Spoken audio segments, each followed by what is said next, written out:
Hello, everybody. Welcome to Michelle's Inspiration Hour podcast, where every episode unveils incredible life stories of our inspirational guests. I'm your host, Michelle, and I'm thrilled to have you join us today. Our goal is simple: to ignite that spark of inspiration within you. Today, we have the privilege of introducing Shane Jacob, a man who's faced self doubt head on and emerged stronger. With over 30 years in the horse industry and insights from the top experts, he's learned to conquer the inner voices that holds us back. Shane is the founder of the Horsemanship Journey, blending personal development with horsemanship. As a certified life coach, professional horseman, entrepreneur, and author, he empowers you to tap into your inner horsepower, break through those limitations, and embrace your true potential.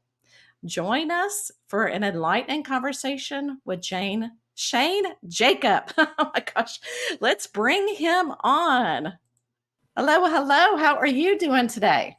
I'm very well. Thank you, Michelle. Thank you for having me with you. Appreciate your podcast and your good message and the inspiration you spread. Oh, well, thank you. And the same for you. And we'll get into your podcast as well, your show, because to me, I was going, oh my gosh, there's so much good stuff on there and such great inspiration. Okay. But what I really, this is something I'm always curious about. I think it's from being a teacher. I want to hear, I know that you were in the horse business for 30 years. Now, did you grow up on a ranch? What did your childhood look like?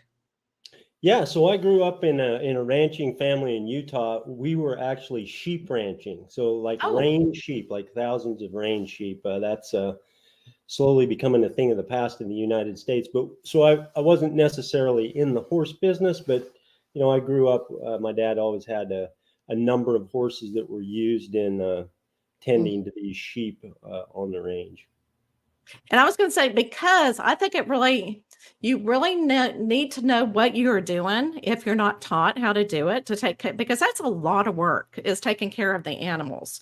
Now, I've gone to the rodeos and I've, gone to several things, but I am not a rancher, but I really admire people that really dedicate themselves to, the animals and really taking care of everything. Now, how did you get this idea of, being a life coach and really using what you have done for 30 years? What kind of led you to this point?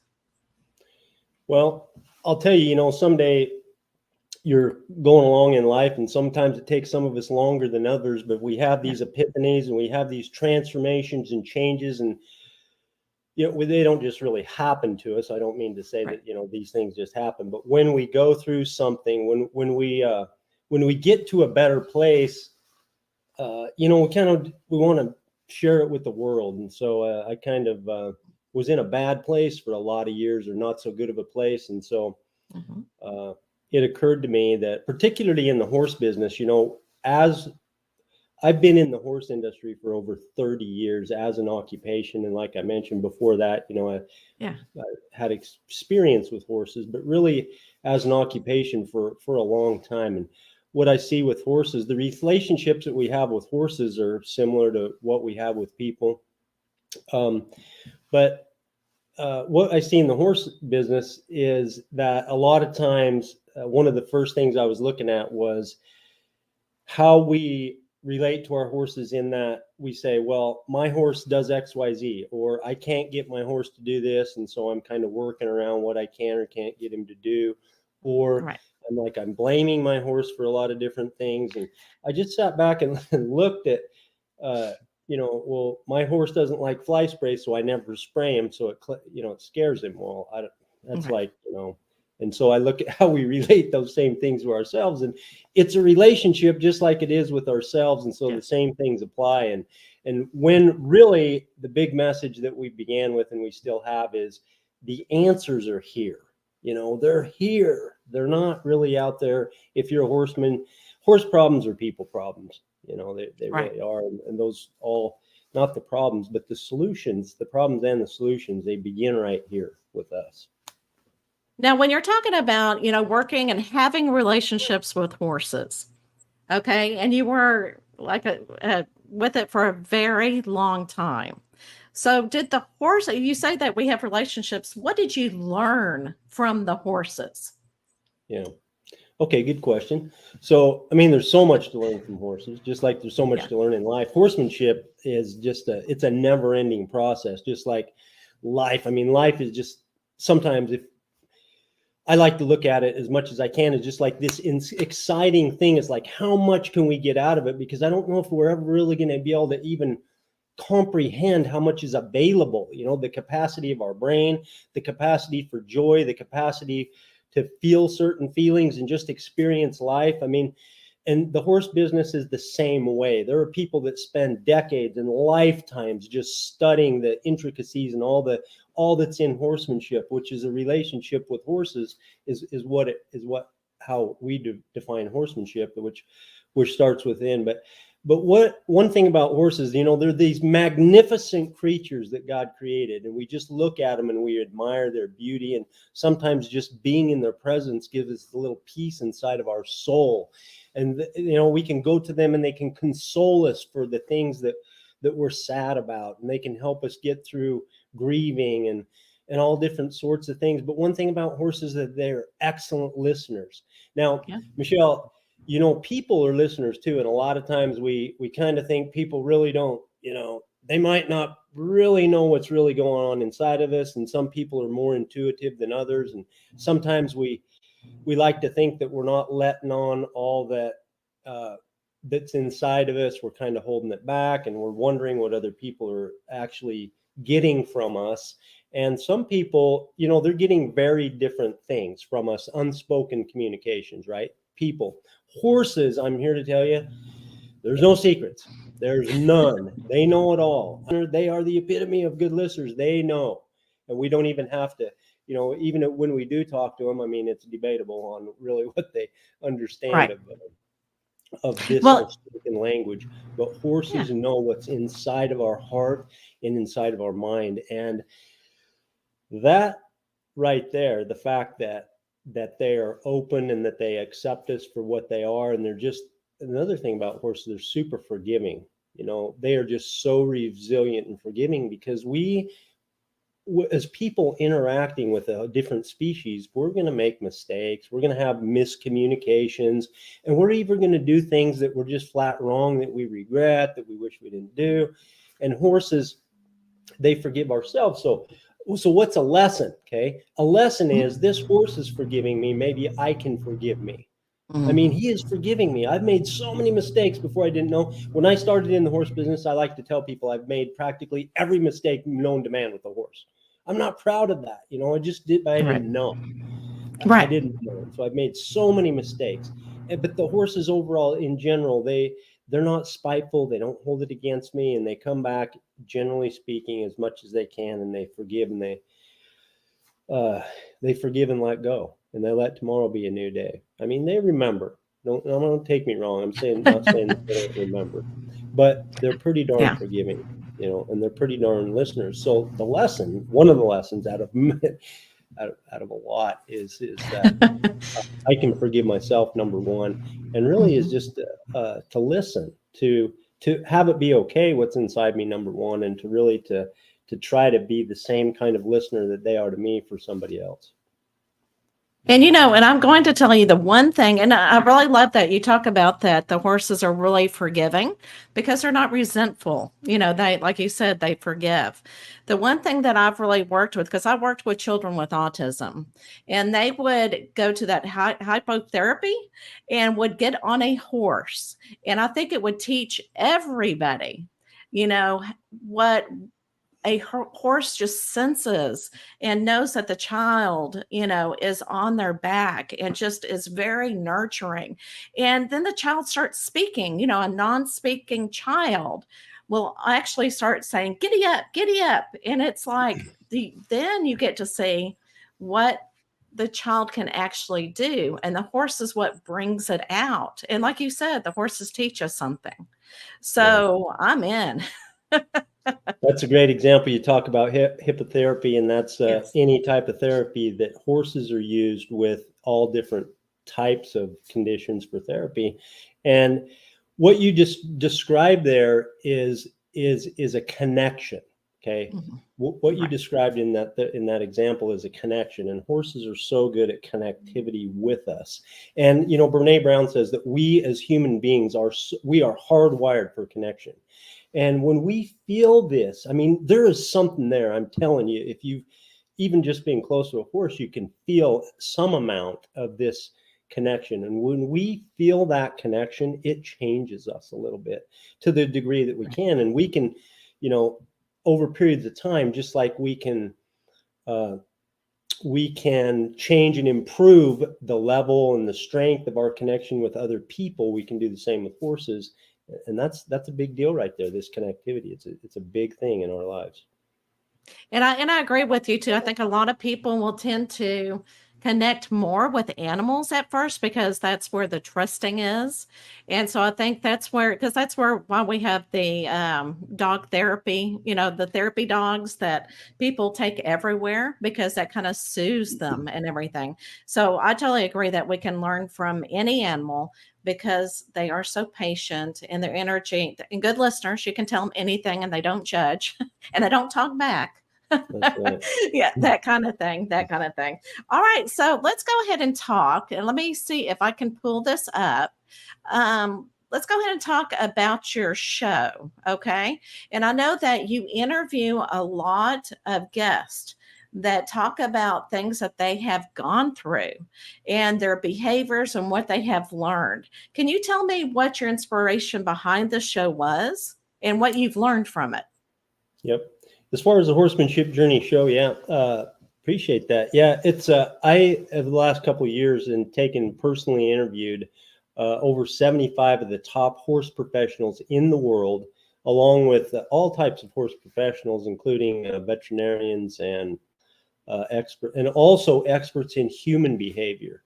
Right, So basically, in horsemanship, there's three main areas in order to achieve excellence in horsemanship. Okay, number one is your experience, is the actual doing. Okay, you have to do it if you're going to be good, so that's a given, right? You right, have to have the experience. You also have to have the technique and the skill, right? So you have to have the knowledge of what to do when you're doing it. And then the third element is we have to have the mindset that guides the other two. And matter of fact, a lot of times we do it backwards. We just start doing, and then we try to figure out. It's kind of what I did in my life when I was a kid. mhm, Just tried to figure out, just went and did, right? And right, sometimes we experience life like that. We just go at it with no manual or no guidance or no mentor, and we just take on the world and hope it works out.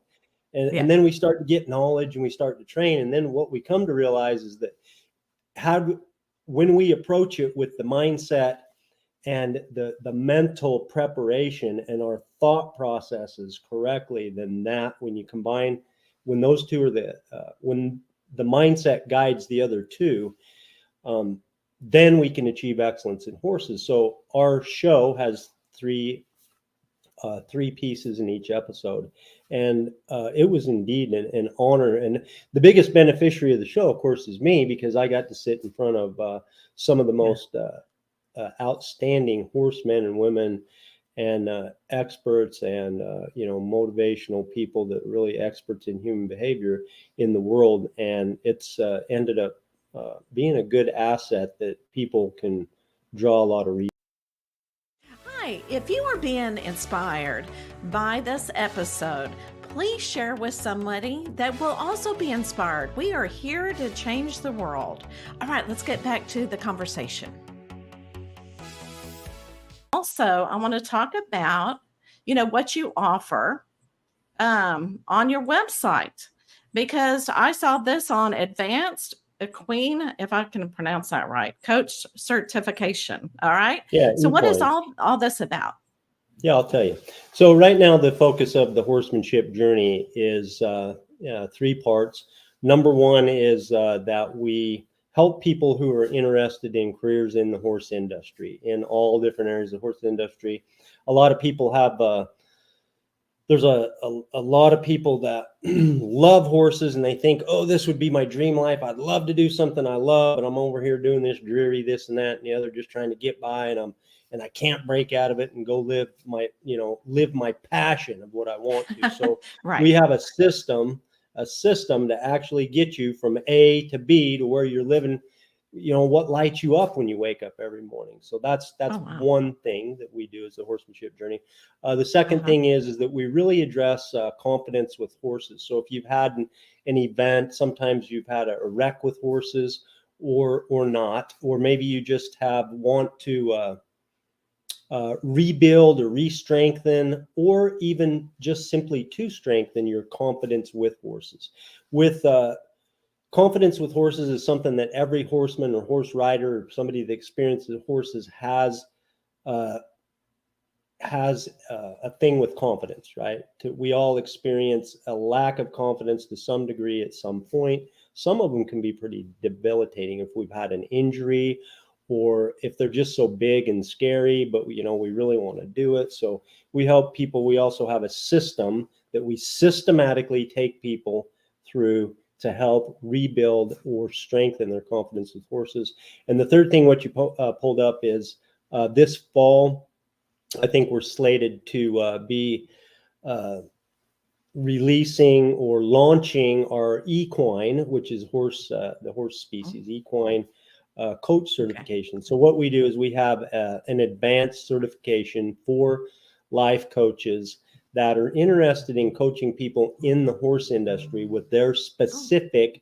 We help them with the business aspect of coaching, and then we help them with specific problems that horse owners have, if that's their area of interest, and give them an advanced certification and help them with their business. So right now that's what we do at the Horsemanship Journey mostly. I love it, and I'll explain why.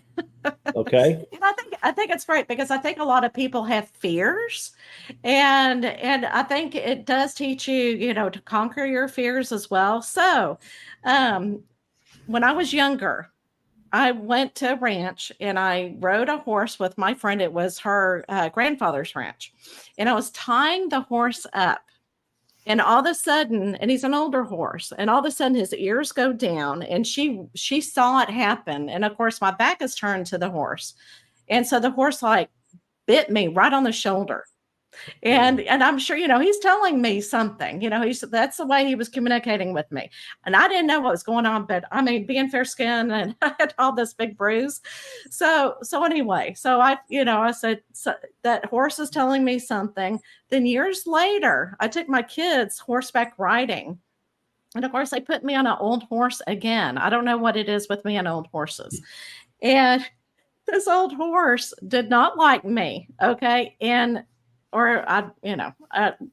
don't know. But anyway, and sat down and tried to roll me off of him. So I'm sure he felt the fear because of the experience that I had with my first horse. So, and I have so many friends that have horses, and they absolutely love them.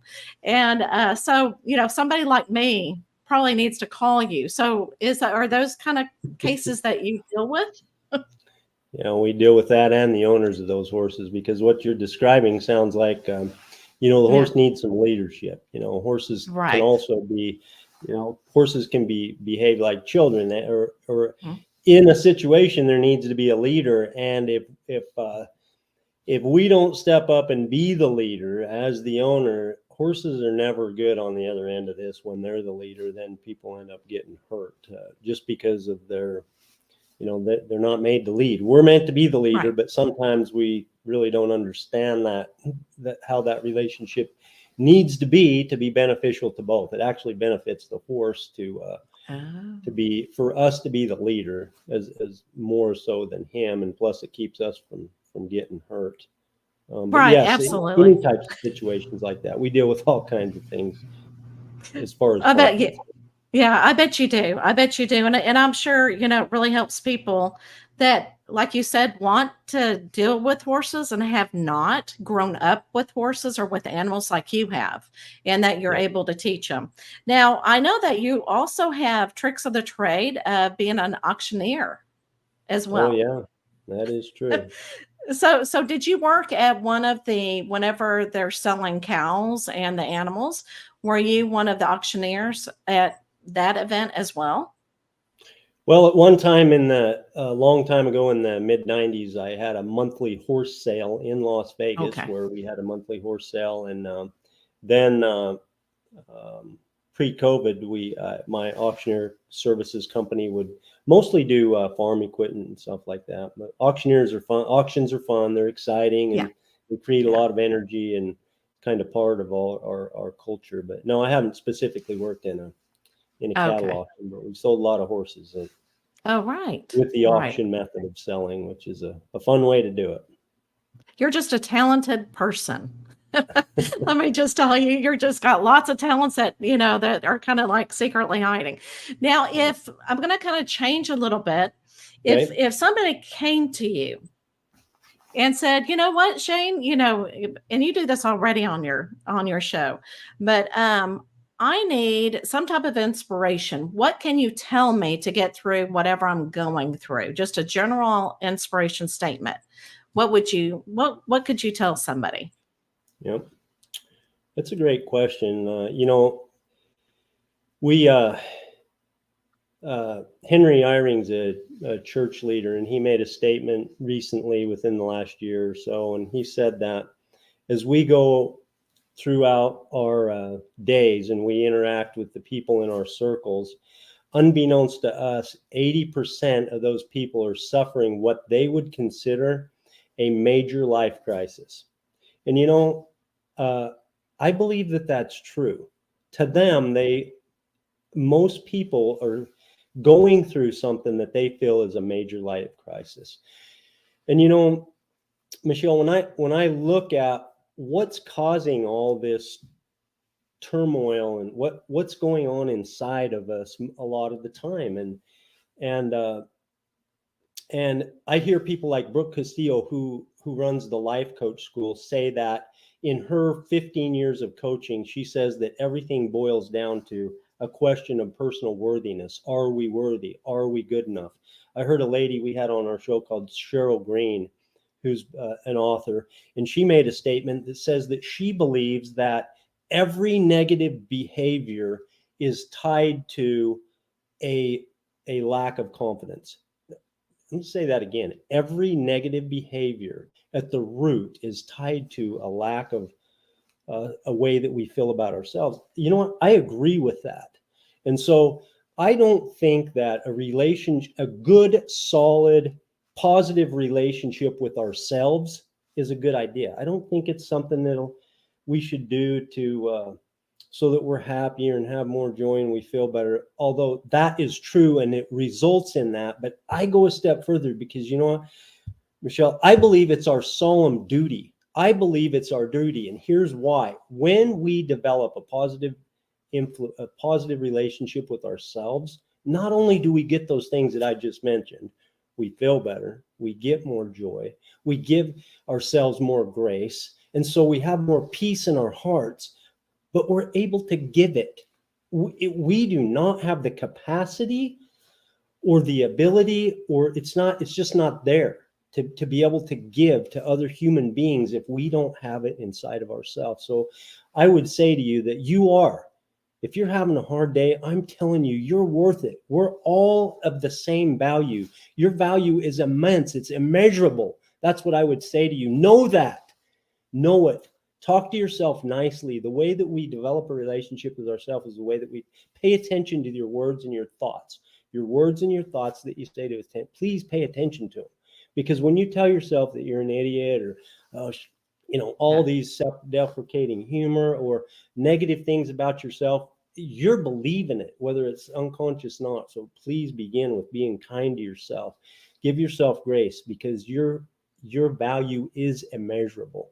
That's number one. If you know that, inside of your heart and inside of your soul. That would be the number one thing that I would ask people to do, is just to believe that and know that it's true. I love it. Well said. There's nothing I can say after that because it was tremendous the way that you stated that. Such an inspiring statement. Thank you so much for sharing that. All right. Is there anything else that you want to talk about that we have not covered yet? Well, no, I'm gonna add one more quick statement Oh, to sure. that. In my world, in my book, The One Horse Race, that's under construction and hopefully done soon, Oh, uh, good. I believe that right there, what we just talked about, is our view of our own self influences more of anything else in this life, and I think it's so important. But that's one thing, and there's a couple of quick tips of how to do it. Is pay attention to your thoughts and what you're Yes. thinking about yourself and your words that you're saying to yourself. The second thing is a huge concept called personal responsibility, which means not that you accept blame for everything that goes on, but whatever circumstance that comes to you, that you look at and you simply say, what can I do about this? Because when you look outside of it and don't take ownership, then you've removed your power to be able to progress and do anything with it.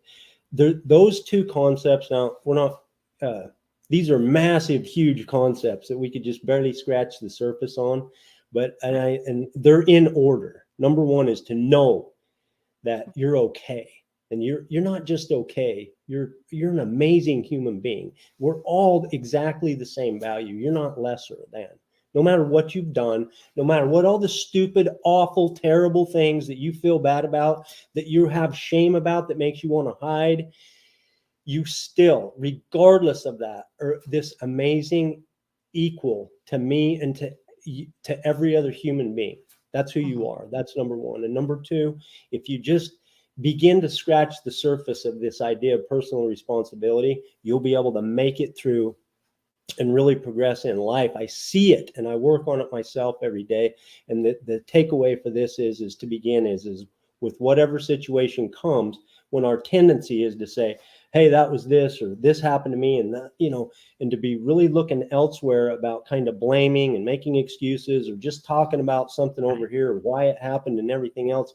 It doesn't matter. What matters in the moment is just to ask ourselves, what can I do about this right now?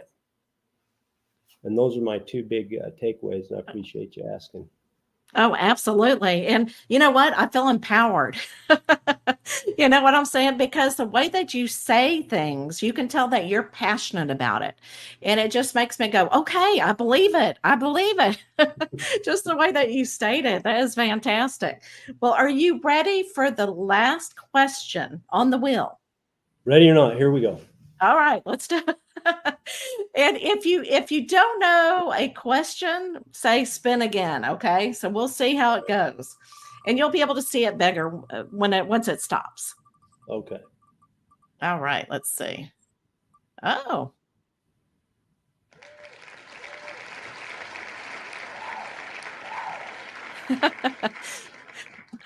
All right. So, Shane, and this doesn't mean favorite teacher maybe in school. It could be any person that has taught you, okay? So, who do you think is your favorite teacher that actually taught you something so important?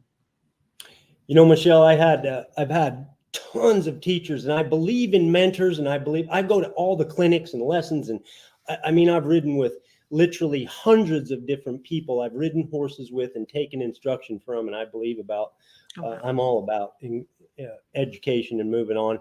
But you know what? I'm going to narrow it down. When I was in high school, my wrestling coach, Coach Daryl Henry in Pleasant Grove, Utah, was the man that, now I've always looked up to my dad, and I don't want to put my dad's number one, but this Coach Henry was a close number two. And the thing, uh, he died last year in our little town of Pleasant Grove, and it was like a celebrity funeral in that little town. You would have thought that the biggest movie star died of the people that attended this man's Right. to pay respects to this man. And the thing that I gained from Coach Henry, okay, one of the big concept is to have what he called a fighting heart. And what he meant by that, Michelle, is that it was persistence. It was like, never give up. Like, you're not done until you quit. And this idea of this fighting heart that would, because in wrestling, and he was our wrestling coach, once your mind says this guy's beat me, it's over.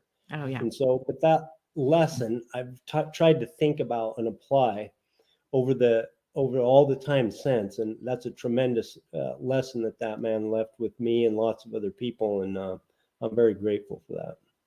Oh, that is awesome.